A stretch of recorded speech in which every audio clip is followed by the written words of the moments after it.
Dios le bendiga, mi gente. Bienvenidos a su canal Dis de Vida. Con ustedes el ministro. Y este es el espacio donde la psicología, la ciencia y sobre todo la palabra de Dios se unen para edificar tu vida. Así que vamos al intro.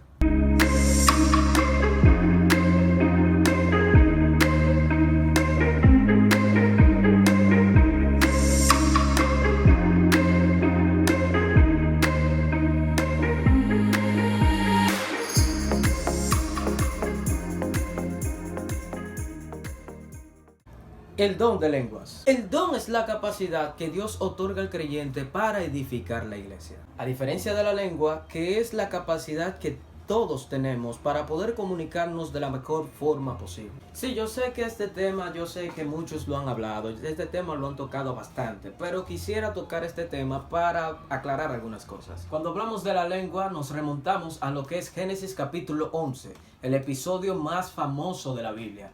La Torre de Babel. Como ustedes sabrán, en la Torre de Babel hubo un episodio muy importante, lo cual muchos dicen que de ahí es que salen todos los idiomas del mundo. Como nosotros vemos, todos se propusieron a una, hablando el mismo idioma, llegar hasta donde está Dios. Ustedes dirán, ¿qué locura es esta? Pero en realidad no es una locura, porque ellos trataron de alcanzar a Dios de la forma humanamente posible. ¿Y de qué forma ellos trataron de hacerlo?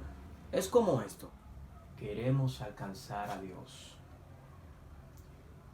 Queremos saber cómo es el Altísimo. Y para eso necesitamos hacer algo que nos lleve hacia Él. Una torre. Sí, queremos alcanzar al Altísimo y verlo, porque queremos conocerlo. Es una muy buena idea.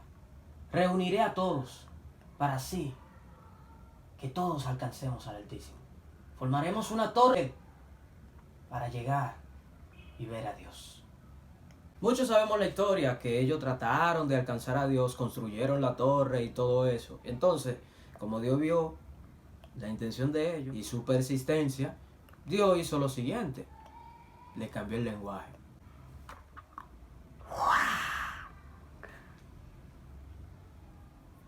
No,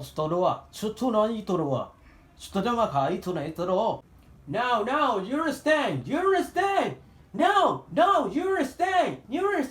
Como pudieron ver, esa es una muestra de lo que pasa cuando hay dos idiomas los cuales no se puede entender o no hay un intérprete. De la misma forma que las personas de la Torre de Babel se confundieron por hablar distintos idiomas, asimismo en la actualidad sucede con muchos de nosotros, que hay personas que hablan en lenguas, pero nosotros no podemos entender porque no hay un intérprete en la congregación o en campañas, como nosotros sabemos. Ellos mismos, o sea, lo que hablan en lenguas, no pueden interpretar. Entonces, ¿qué la Biblia nos enseña a nosotros en este punto?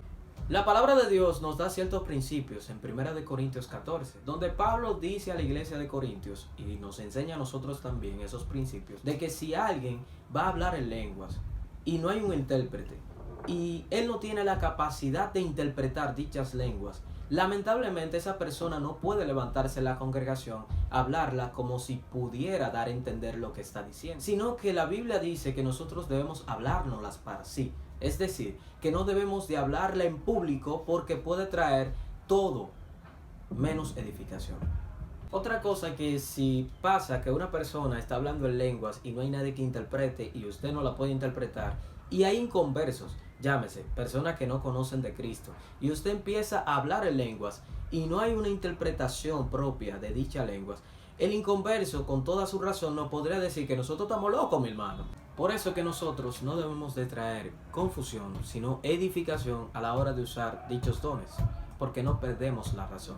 Estamos conscientes de lo que estamos haciendo y sobre todo que es para edificar el cuerpo de Cristo. Hay ciertas lenguas que nosotros no debemos de imitar y tampoco validar al momento de escucharlas. ¿Por qué? Porque no están edificando a nadie, ni siquiera a la persona que la está diciendo. Esas son lenguas que no deberían de decirse. Esas son palabras que nosotros ni siquiera entendemos. Que roba manda, que saca manda, que pisa manda. Que roba manda, que pisa manda. ¿No faltó esa? Que pisa y manda. Que si violentan el marco bíblico, nosotros no debemos de aprobarla, señores. palabras que no tienen ningún sentido porque no hay una interpretación. Hermano, esas son cosas que uno no entiende para nada y se queda sin edificación, y donde la palabra de Dios enseña que cada don que Dios da es para edificar, no es para hacer lo contrario. Hasta aquí el video de hoy. Suscríbete a mi canal, presiona la campanita. Si te gustó, comenta, déjanos tus opiniones, déjanos tus sugerencias, para así nosotros seguir creando contenido para la edificación de nosotros, lo que conformamos esta familia llamada Tiz de Vida. Así que Dios te bendiga. Nos vemos.